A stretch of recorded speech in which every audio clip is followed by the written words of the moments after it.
बोलिए भारत माता की वंदे।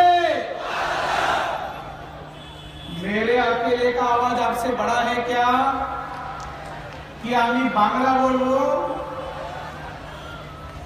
বলুন भारत माता की वंदे वंदे। सभी मंच पर विराजमान भारतीय जनता पार्टी त्रिपुरा प्रदेश के नेतागण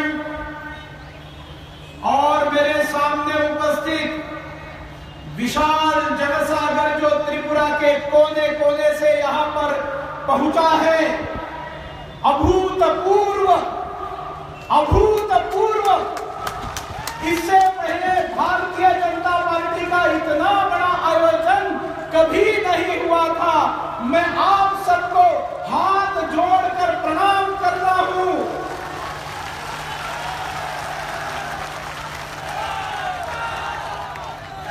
आप सबको प्रणाम है और मेरे जनजातीय भाई और बहनों को खुलूम खा है। जनजातीय भाई और बहनों, फायदी असुक्ति, आइए बैठिए और ये राज्य के सारे वामपंथी नेता जरा एक नजर डाले। मैं मीडिया से निवेदन करता हूं, एक कैमरा सब पर घुमाए, सब लोग अपने जगह पर खड़े रह जाओ। पीछे जो है सब लोग खड़े रह जाओ। एक बार मीडिया देखे क्या लोग हैं। अरे स्टेडियम पीछे जो बैठे सब लोग खड़े हो जाओ। जो लोग बाहर हैं सब लोग अंदर आ जाओ। सब लोग जो बैठे हुए हैं आराम करने के लिए नहीं आए हैं, खड़े रह जाओ सब लोग। भाई और बहनों,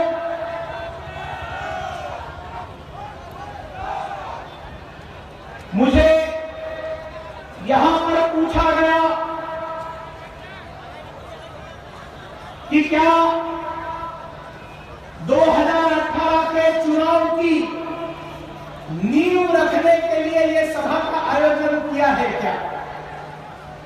मैंने कहा यह सभा 2018 के चुनाव की नींव रखने के लिए आयोजित सभा नहीं है। भारतीय जनता पार्टी का एक 45 साल का नौजवान कार्यकर्ता, हमारा कार्यकर्ता चांद मोहन त्रिपुरा शहीद हो गया है। पार्टी का काम करते करते शहीद हो गया है और उसको मारने का काम किसने किया है? उसे मारने का काम इस राज्य के वामपंथी कम्युनिस्ट पार्टी के गुंडों ने किया है। मेरे भाई और बहनों, शहीद चांद मोहन त्रिपुरा की हत्या यहां के कम्युनिस्ट गुंडों ने की है।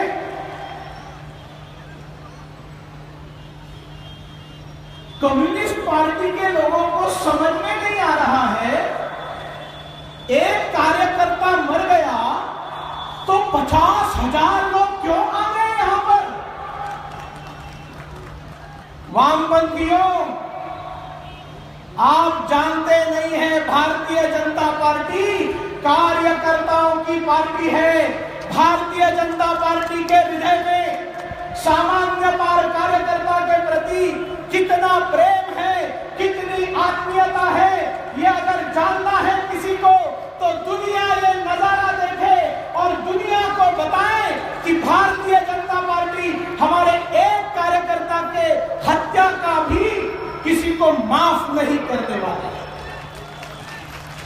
ये यहां पर कार्यकर्ता आए हैं, ये 2018 के चुनाव के लिए नहीं आए हैं।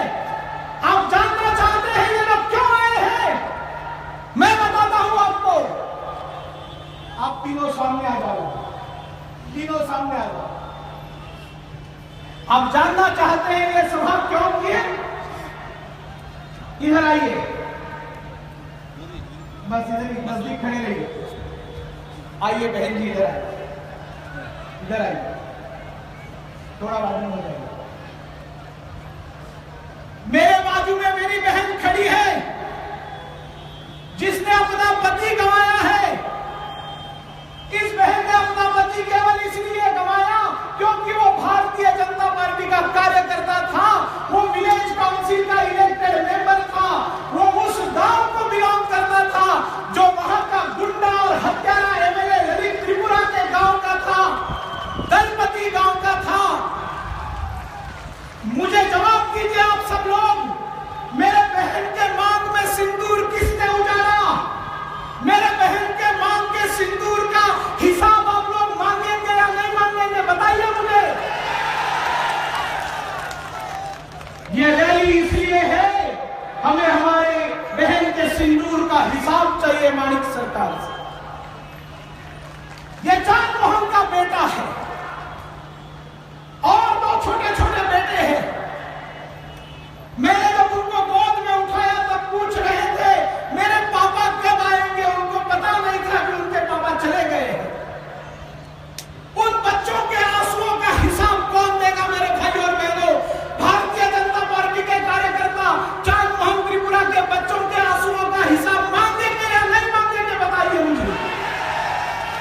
हम यहां पर चांद मोहन के परिवार के आंसुओं का हिसाब मांगने के लिए इकट्ठा हुए हैं मेरे भाई और बहनों। ये चुनावी रैली नहीं है, सिर्फ कार्यकर्ता के परिवार के आंसुओं का हिसाब मांगने के लिए ये रैली।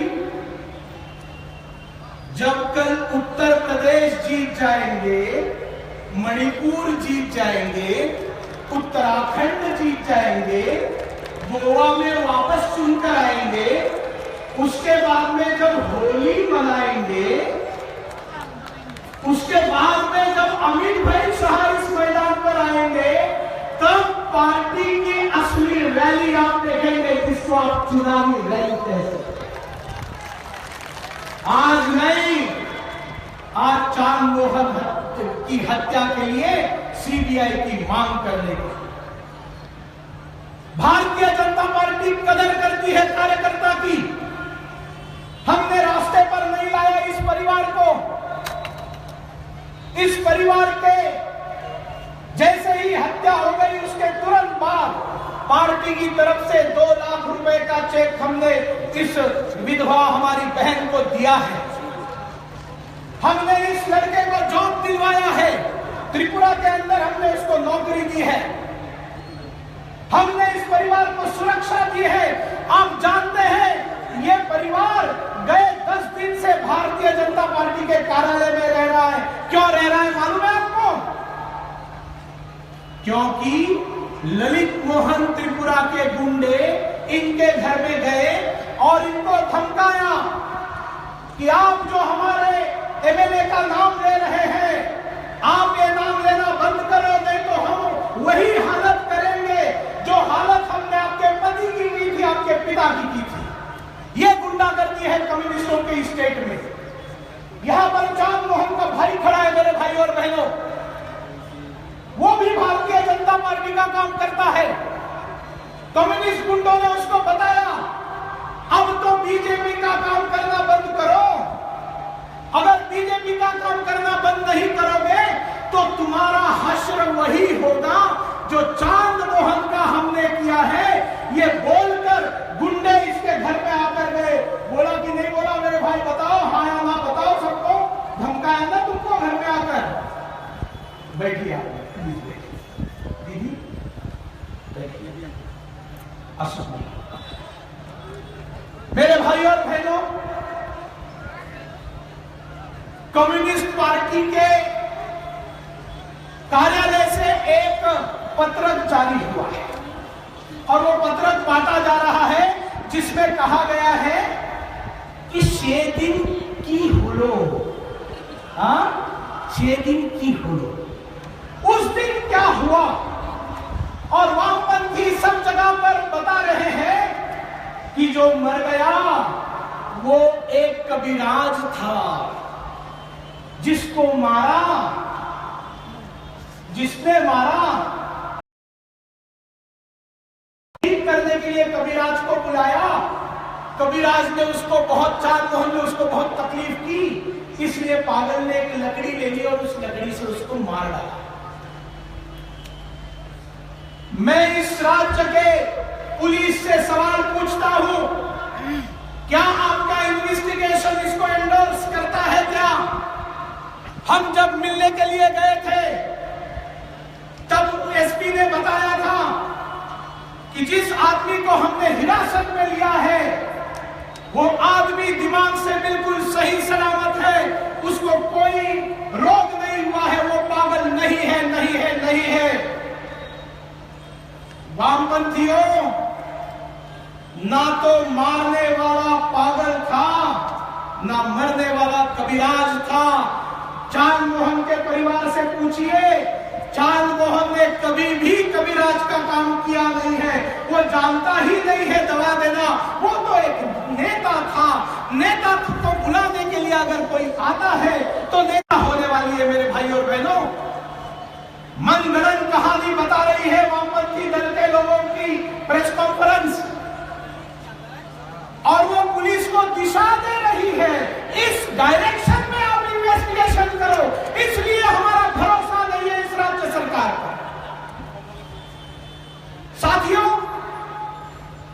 चांदमोहन त्रिपुरा को सुबह 6:30 बजे बुलाया गया। 8 लोग उसके साथ एक रूम के अंदर बंद करके 6:30 बजे से लेकर 3 बजे तक उसको मारते रहे, मारते रहे। 3 बजे हमारे शेर ने दम तोड़ दिया, शहीद हो गया।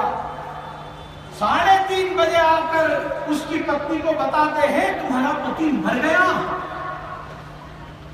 और आज तक एक आदमी अरेस्ट, 7 लोग बेखौफ घूम रहे हैं, और जिसने हत्या करवाई पर्दे के पीछे बैठा हुआ ललित मोहन त्रिपुरा, वो तो बेखौफ, उसका तो नाम भी नहीं एफआईआर में। एफआईआर कहां है? इस राज्य में कानून व्यवस्था कहां है? मेरे भाई और बहनों, ये सारा नाटक जो सीपीएम ने कहा है ना, वो उस ललित मोहन त्रिपुरा को बचाने के लिए कहा है। जो ललित मोहन त्रिपुरा क्या है, मैं जरा याद दिलाता हूं उसके बारे में क्या क्या चर्चाएं होती है। ललित मोहन त्रिपुरा अंडरग्राउंड ग्रुप्स में सम्मिलित था, ऐसे बोला जाता है उसके बारे में। ललित मोहन त्रिपुरा एमएलए बनने से पहले वहां का जो एमएलए था, उस एमएलए की हत्या करवाने में भी उसका हाथ था, ये बोला जाता है वहां पर। इधर तक वो रुका नहीं है, उस एमएलए का जो बेटा था, उस बेटे की भी हत्या हुई है। ललित मोहन त्रिपुरा के घर के पास में हत्या हुई है, कोई इन्वेस्टिगेशन नहीं, किसी को सजा नहीं। आनंद रुआजा की हत्या हुई, किसी को सजा नहीं। उसके बेटे की हत्या होती है, किसी को सजा नहीं। ललित मोहन त्रिपुरा जिसने चांदमोहन की हत्या करवाई है, ऐसा हमारा आरोप है। यह आरोप सिद्ध करने के लिए हमें सीबीआई जांच चाहिए। वामपंथी कहते हैं कि बीजेपी झूठ बोल रही है, ऐसा कुछ हुआ ही नहीं था। चांदमोहन की हत्या में सीपीएम का हाथ नहीं है। तो मेरा सवाल है, आप डरते क्यों हो सीबीआई लाने में? आपने केनो भोय खाए थी, आप क्यों डरते हो? माणिक बाबू, अगर सीबीआई लाने में आपको डर लग रहा है तो बताइए। हम सीबीआई इसलिए नहीं ला रहे क्योंकि हमारे पार्टी का उसमें इन्वॉल्वमेंट है, और अगर आपके पार्टी का इन्वॉल्वमेंट नहीं है तो सीबीआई की मांग करने वाले मामूली लोग नहीं है। सीबीआई मांग करने वाली पार्टी इस देश की रूलिंग पार्टी है। 282 मेंबर ऑफ पार्लियामेंट से जीती हुई आज है भारत के ऊपर रूल करने वाली पार्टी आपको सीबीआई जांच मांग रही है। यहां अकेला सुनील दत्त खड़ा नहीं है, केंद्रीय प्रभारी, केंद्रीय मंत्रिमंडल के साथ इस देश के 11 करोड़ भारतीय जनता पार्टी के कार्यकर्ता चांदमोहन त्रिपुरा के साथ खड़े हैं। मेरे भाई और बहनों, दुनिया की सबसे बड़ी पार्टी आपसे मांग करती है, उस पार्टी ने आपके चाइना के कम्युनिस्ट पार्टी को धूल चटाकर पीछे छोड़ दिया और मेंबरशिप में दुनिया की एक पार्टी बनी भारतीय जनता पार्टी। वो मांग कर रही है, आपने हमारी मांग को गुरुत्व देना चाहिए मणि बाबू। ये चांद मोहन त्रिपुरा की हत्या करने वाले ललित त्रिपुरा ने उस गांव में कुछ दिन पहले डॉक्टर्स की पिटाई की। उसी गांव के अंदर जब आईपीएफटी और बाकी पार्टियों ने बंद पुकारा था, सारे प्रदेश में हिंसा एक जगह पर हुई, वो गंडाछाना में हुई। आईपीएफटी के युवाओं के ऊपर जान विघातक हमला किसने करवाया? ललित त्रिपुरा नेतृत्व कर रहा था। ये आपके विधायक है इस राज्य के मणि बाबू। ये सवाल एक चांद मोहन त्रिपुरा का नहीं है। ये न्याय हम एक चांद मोहन त्रिपुरा के लिए नहीं मांग रहे हैं। राजनैतिक हिंसा त्रिपुरा के अंदर कोई नई बात नहीं है। इनके लिए तो एक आदमी मरता है तो उसकी मौत की कोई कीमत नहीं है। पुष्पा कपाली को याद कीजिए मेरे भाई और बहनों। विलेज काउंसिल ग्राम पंचायत के चुनाव में पानी सागर की पुष्पा कपाली 7 महीने का गर्भ उसके पेट में था, 7 महीने का बच्चा था, बीजेपी की कैंडिडेट बनी। सीपीएम के गुंडे उसके घर में गए, उसको बेतहाशा मारा पीटा, उसके पेट पर लात मारकर 7 महीने के बच्चे को गिराया। मरा हुआ बच्चा जन्म लेता है। पुष्पा कपाली, उसका दोष एक ही है, वो बीजेपी की कैंडिडेट बनती है, इसलिए वामपंथी उसके गर्भवती के पेट पर लात मारते हैं। ये कैरेक्टर है माणिक बाबू आपके पार्टी का, ये कैरेक्टर है। सविता भट्टाचार्य जी जो इसी प्रकार के चुनाव में हमारी कैंडिडेट बनी, जिसकी आयु 65 साल आयु है, घर में घुसे वामपंथी गुंडे, नाजायज कब्जा किया, सर फोड़ दिया उसका। सविता भट्टाचार्य जी को भी न्याय चाहिए हमें, पुष्पा कपाली को न्याय चाहिए, हमें न्याय एक जनजातीय महिला कविता कोलोई को चाहिए।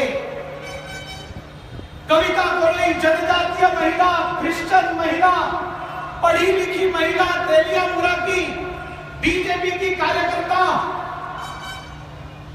विलेज काउंसिल चुनाव में कैंडिडेट बनी। मेरे भाई और बहनों, घर में घुसे मेरी बहन कविता कोलोई का बलात्कार किया गया।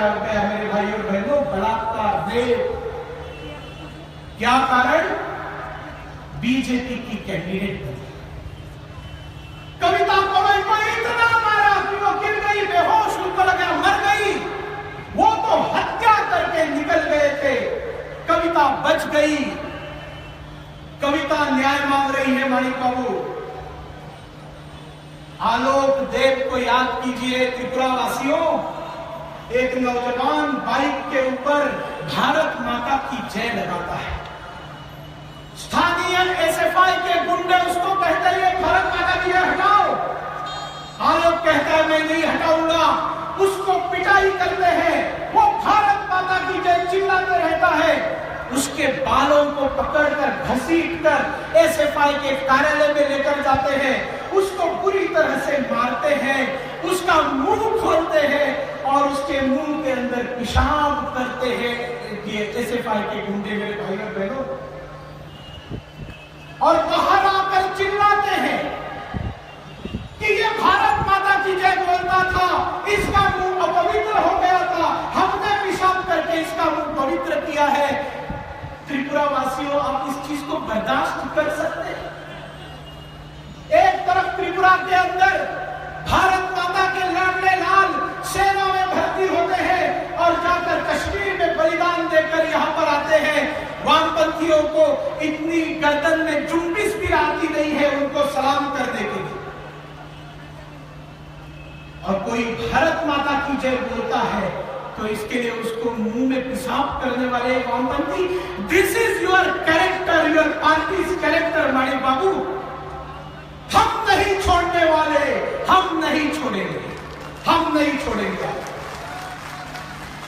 मैं आज यहां से अस्तवाल से आप सबको वादा करता हूं, हम नहीं छोड़ने वाले आपको।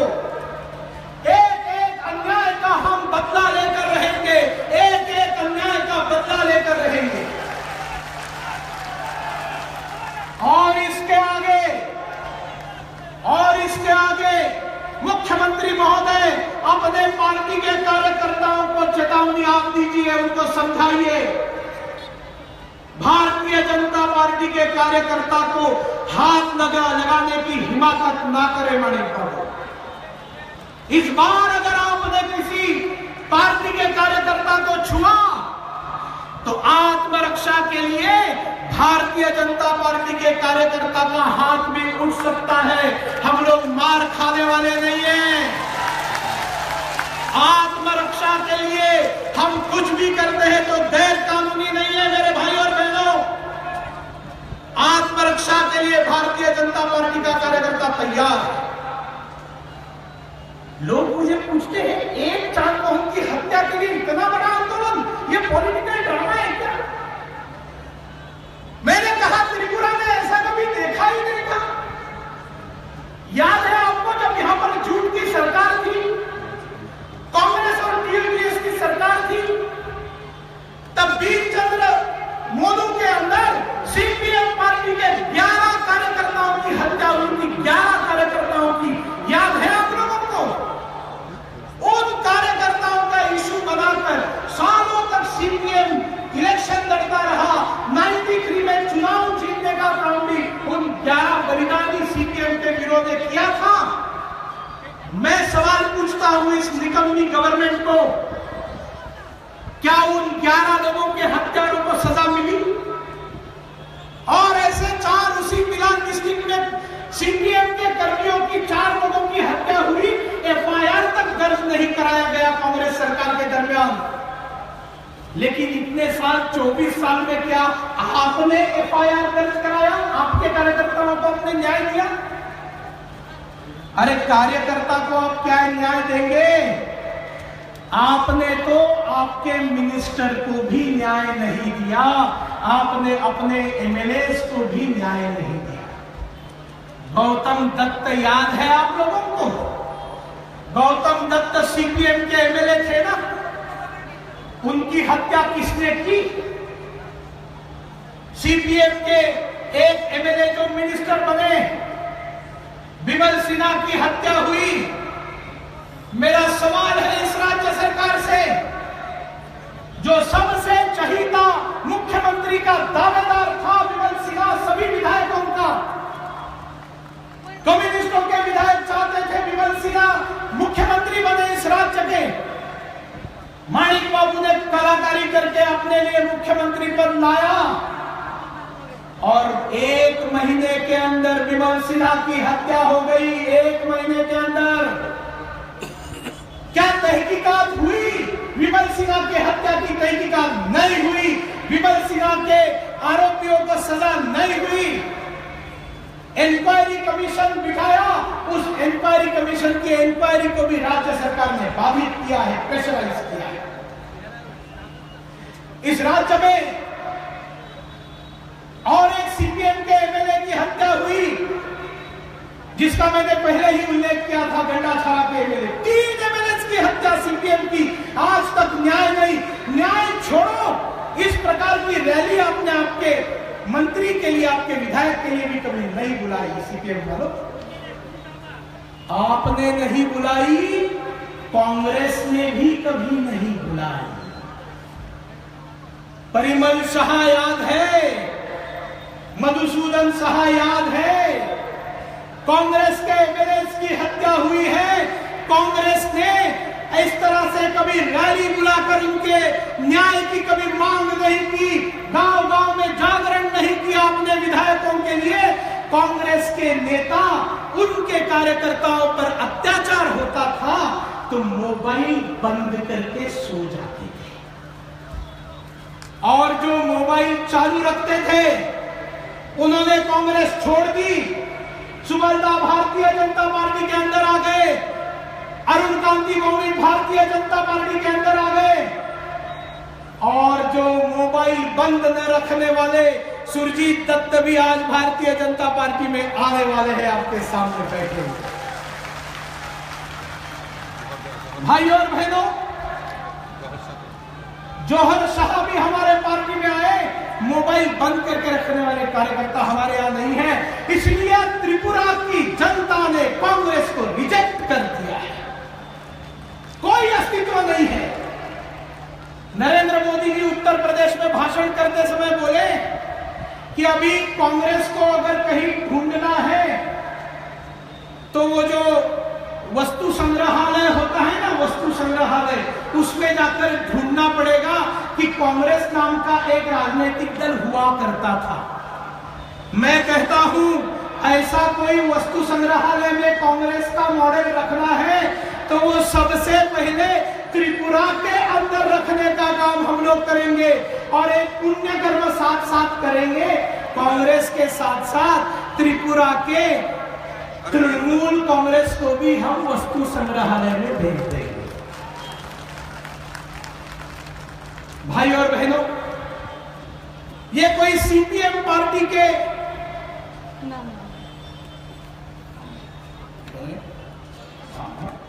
बिल्कुल है, हम जानते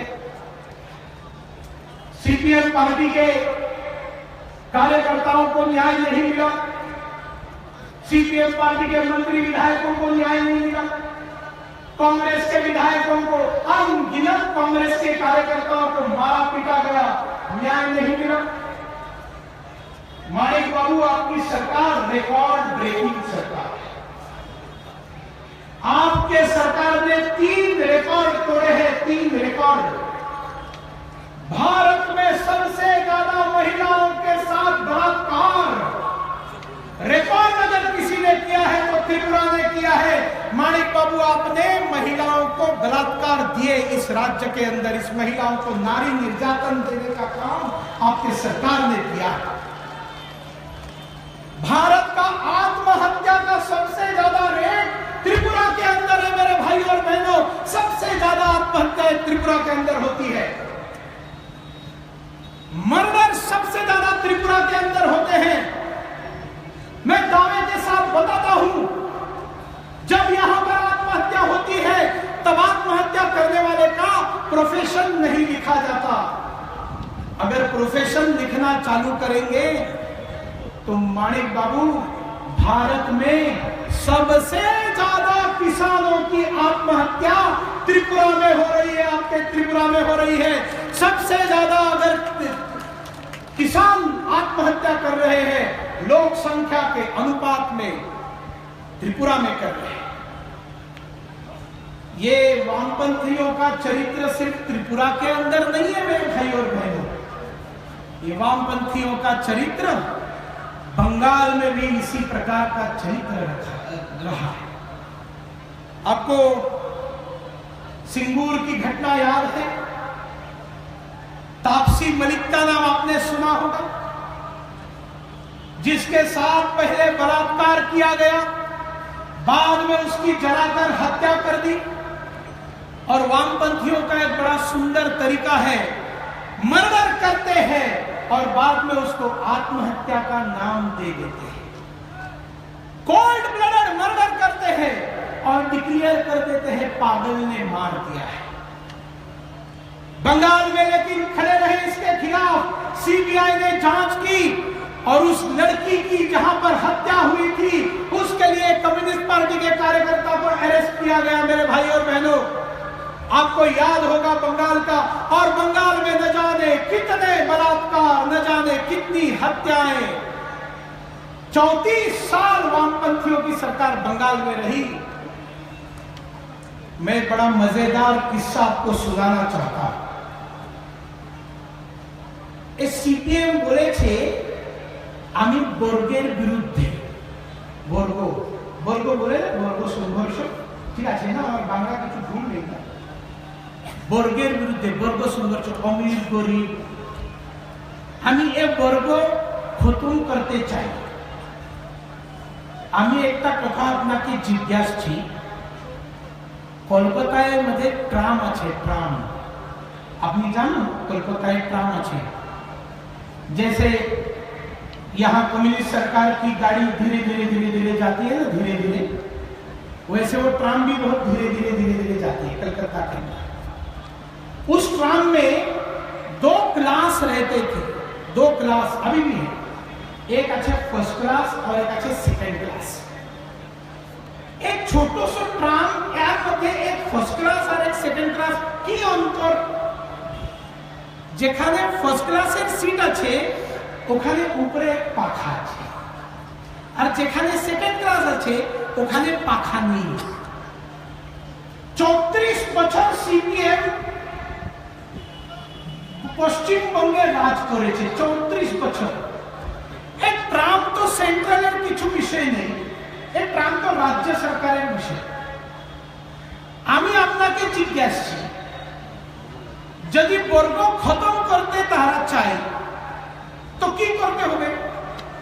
एक तो वो एक पंखा हटाना चाहिए तो दोनों समान, या तो दूसरा पंखा बिठाना चाहिए दोनों समान।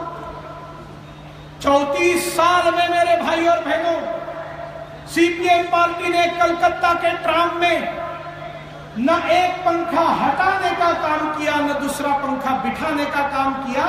अरे एक छोटे से ट्राम के अंदर का वर्ग आप खत्म नहीं कर सके, आप कहां समाज के अंदर का वर्ग खत्म करेंगे?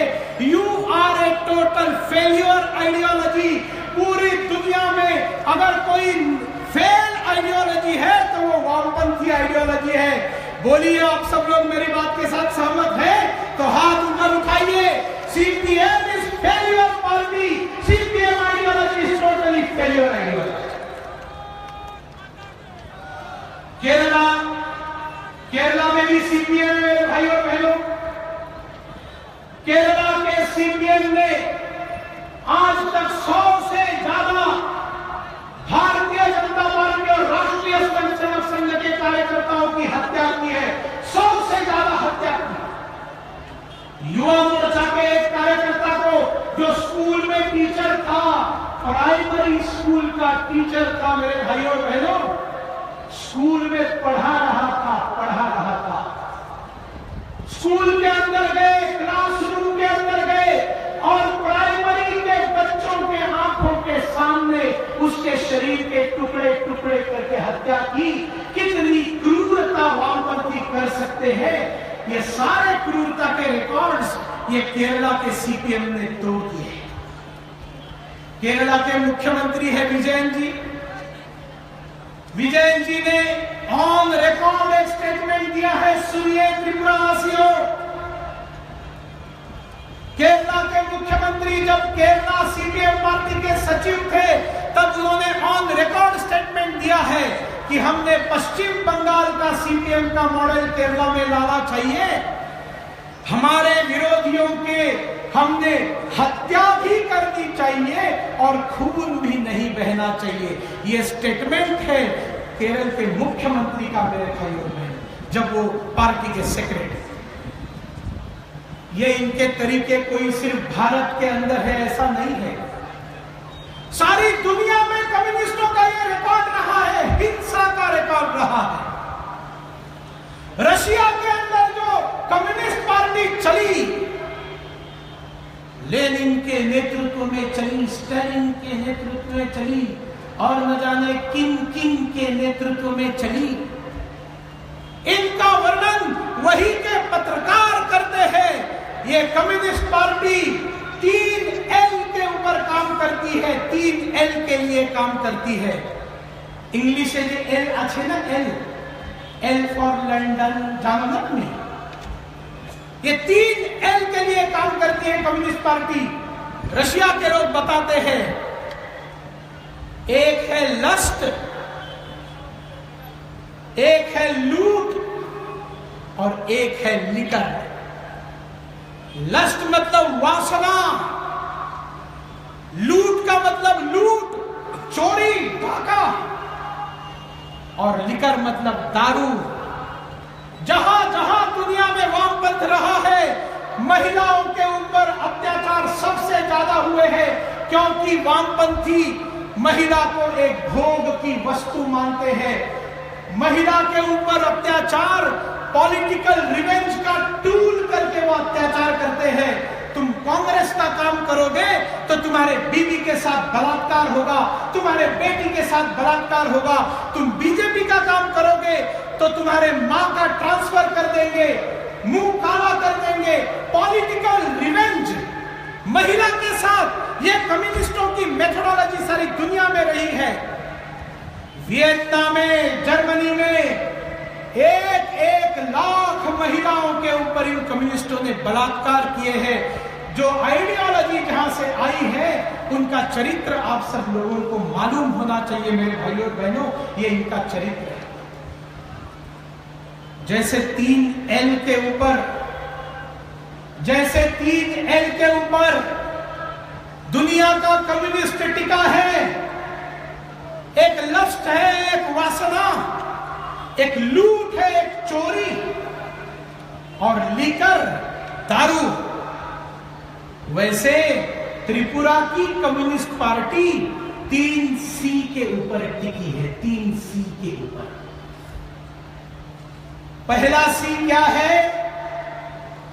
पहला C है करप्शन।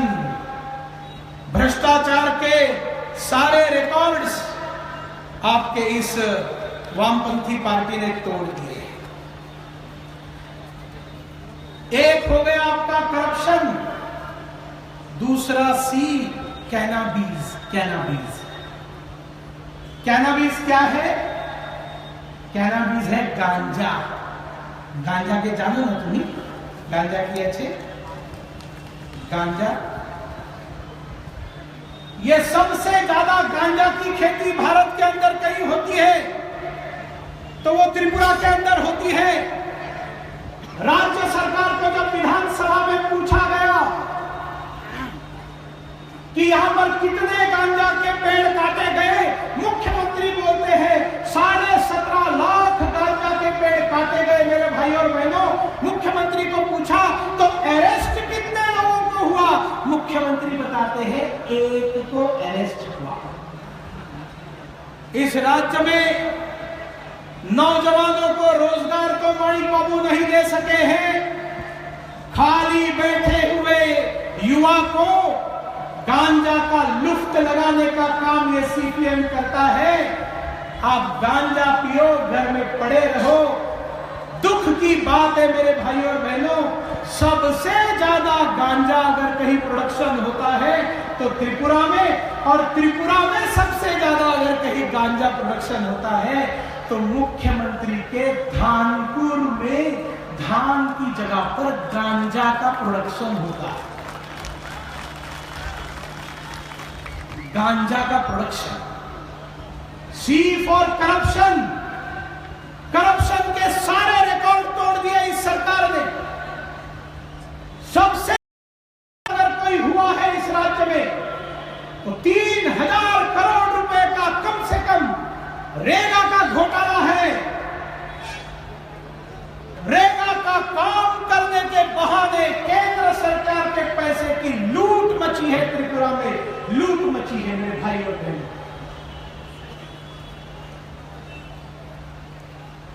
त्रिपुरा में 8वां अजूबा है। आपके अजूबा की बोले? बांग्ला के अजूबा, हिंदी में अजूबा बोलते हैं। 7 अजूबे इस दुनिया में, 8वीं अपनी जोड़ी।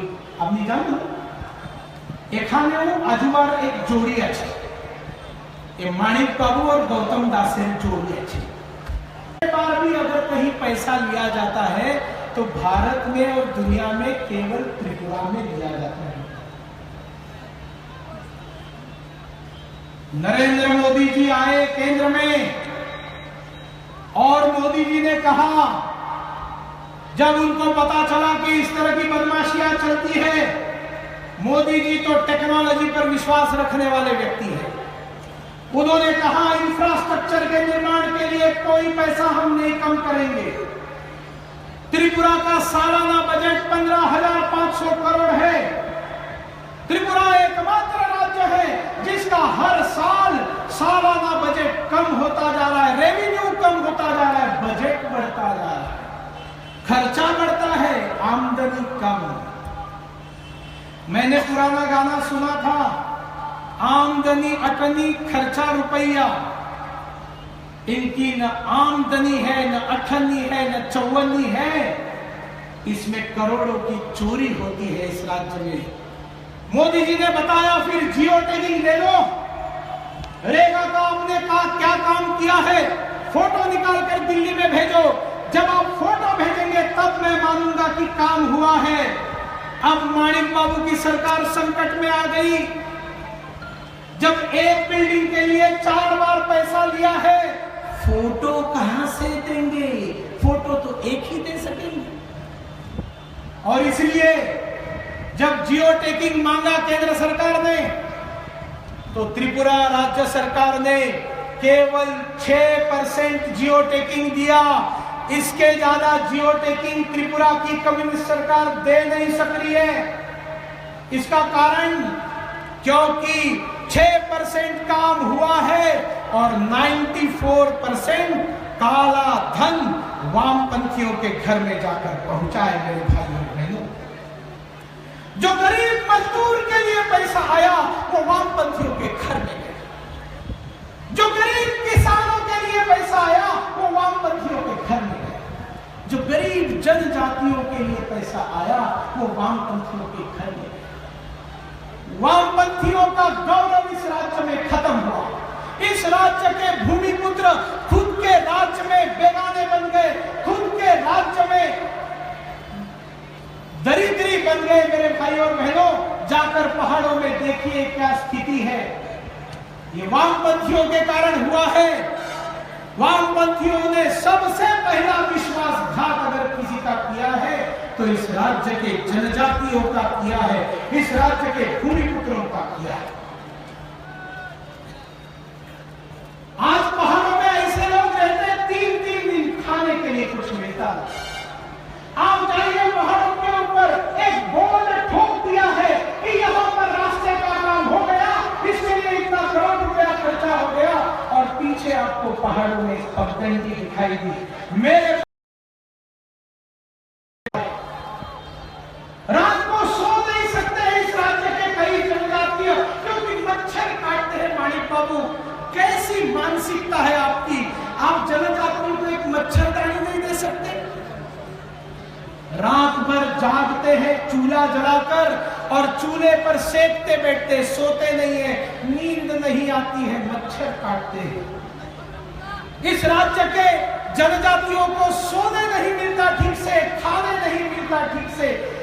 इन राज्य के जनजातियों को नौकरी नहीं मिलती, उनकी भूमि उनके पास नहीं है, खुद की जमीन है लेकिन जमीन छीन ली इस कम्युनिस्ट पार्टी।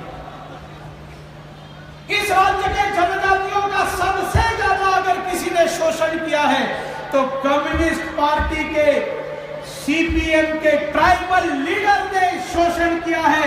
सबसे ज्यादा शोषण पहले जनजातियों ने ही किया है, जिन्होंने वामपंथ का झंडा उठाया, शोषण करना शुरू किया। मेरे भाई और बहनों, और ये सारा भ्रष्टाचार का पैसा कम्युनिस्टों के घर में काला धन करके पड़ा हुआ था। किसी के जमीन के नीचे, किसी के छत के ऊपर, किसी के दीवार के पीछे, किसी के बाथरूम में टाइल्स के अंदर। यह काला धन निकालने का काम किसने किया? यह काला धन निकालने का काम प्रधानमंत्री नरेंद्र मोदी जी ने किया।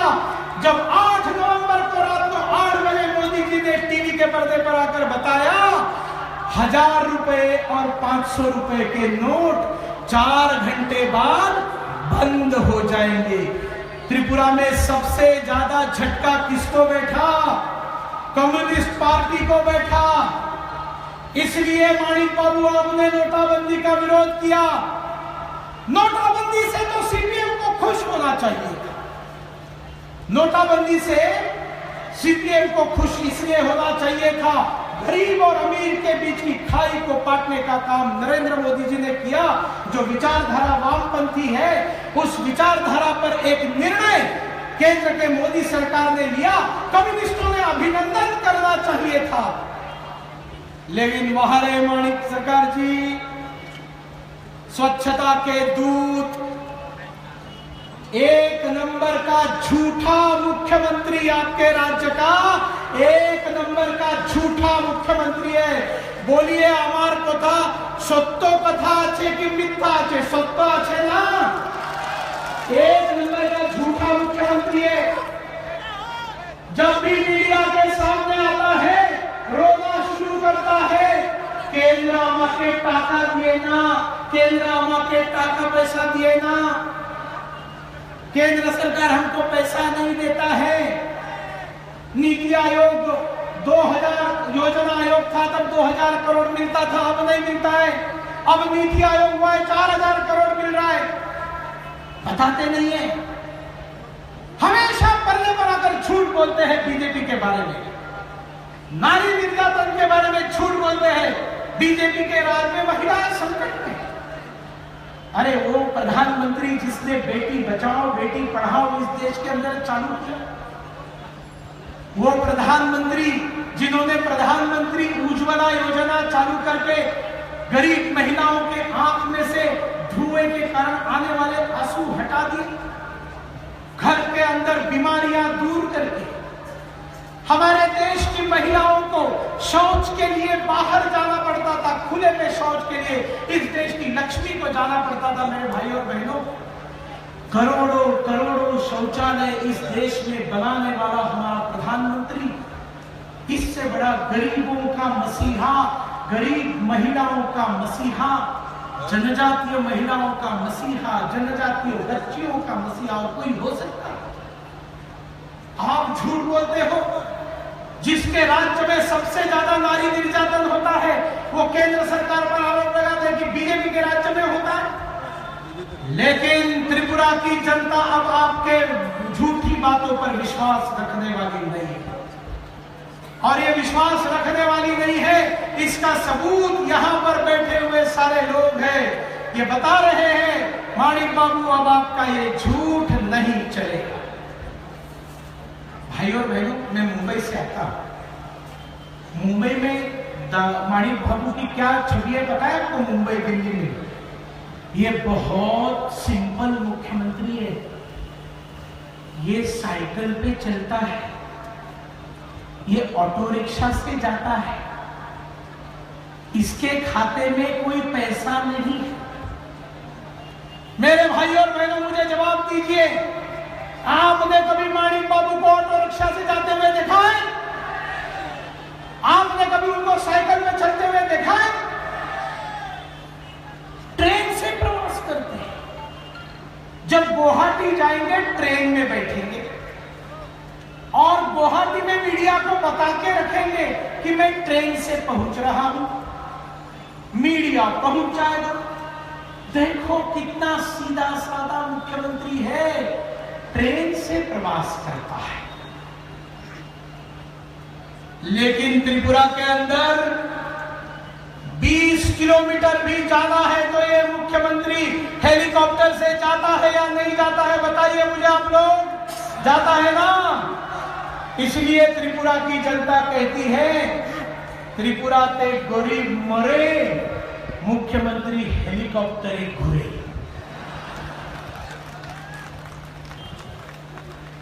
एकदम झूठ दुनिया में फैलाते हैं, त्रिपुरा के बारे में झूठी बातें दुनिया को बताते हैं। कहते हैं कि ये 100% लिटरेट है। जो दावा करता है कि ये 100% लिटरेट है, मैं मुंबई से आया हुआ व्यक्ति कम से कम 50 देहातों में आपको लेकर जाता हूं और दिखाता हूं इन लोगों को पढ़ना लिखना नहीं आता। यहां के लोग और ऐसे सैकड़ों गांव दिखाएंगे जिनको पढ़ना लिखना नहीं आता। दुनिया में झूठ बताते हैं। 1 नंबर का लिटरेट स्टेट, 1 नंबर का लिटरेट स्टेट कहां से होगा?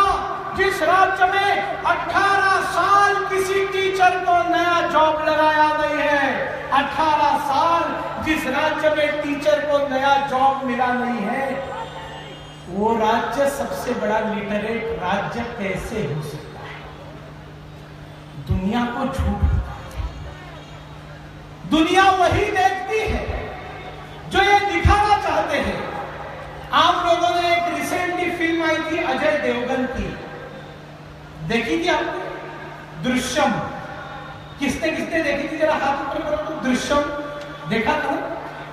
दृश्यम में क्या था? क्राइम करने वाला बचने के लिए एक ऐसी झूठी स्टोरी बनाता है ताकि पुलिस जो वो दिखाता है उतना ही देख पाती है, वो झूठ को सच मान लेती है। माणिक बाबू, यहां पर आपकी एक दृश्यम फिल्म चल रही है जो आप दुनिया को दिखा रहे हैं, अवार्ड्स ले रहे हैं, दुनिया को झूठ बताकर आपके राज्य के बारे में। लेकिन ये आपके और दुनिया के बीच में दृश्यम का पर्दा भारतीय जनता पार्टी तोड़कर रहेगी।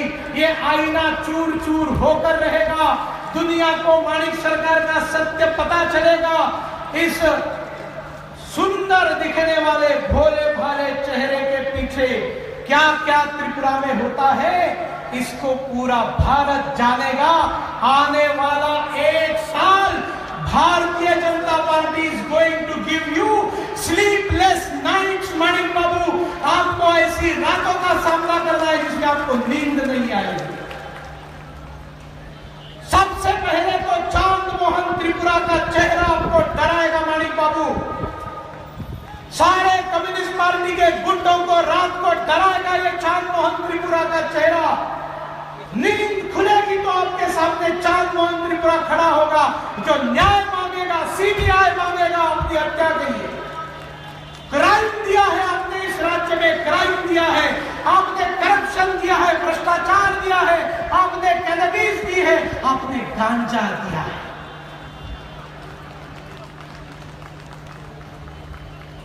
भाई और बहनों, मुझे और एक नाम याद है। देखिए, आपको भी याद आता है क्या? रोज वैली। रोज वैली, ये रोज वैली क्या थी? एक चिटफंड कंपनी। এসেছেন দাদা? एयरपोर्ट থেকে बेरिए आगे। अरे सब लोग तालियों से स्वागत करो सर्वानंद सोनवाल जी और राम माधव जी। अरे जो पीछे में गए में वंदे मातरम,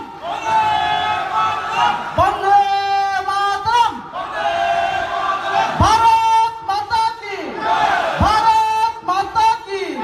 सर्वानंद सोनवाल जी तुम्हारे জানাই স্বাগতম। আসামের মাননীয় মুখ্যমন্ত্রী সর্বানন্দ সোনোয়াল जी तुम्हारे জানাই স্বাগতম। সর্বভারতীয় সাধারণ সম্পাদক রাম মাধব जी तुम्हारे জানাই স্বাগতম। जो सब ऊपर बैठे हैं, क्या बैठे? वंदे मातरम, वंदे मातरम। আসামের মাননীয় মুখ্যমন্ত্রী সর্বানন্দ সোনোয়াল जी तुम्हारे জানাই স্বাগতম।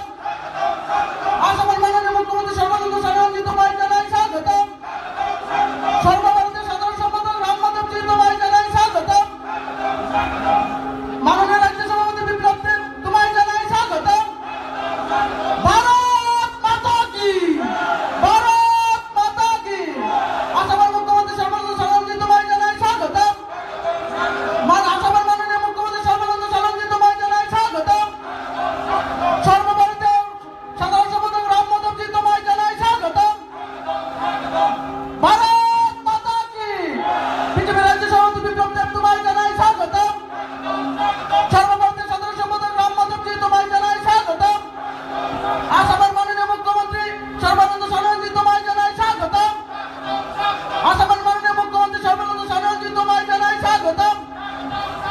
भारत माता की, भारत माता की। वंदे, वंदे, वंदे। আসামের মাননীয় মুখ্যমন্ত্রী সর্বানন্দ সোনোয়াল जी तुम्हारे জানাই স্বাগতম। আসামের মাননীয় মুখ্যমন্ত্রী সর্বানন্দ সোনোয়াল जी तुम्हारे জানাই স্বাগতম। সর্বভারতীয় সাধারণ সম্পাদক রাম মাধব जी तुम्हारे জানাই স্বাগতম।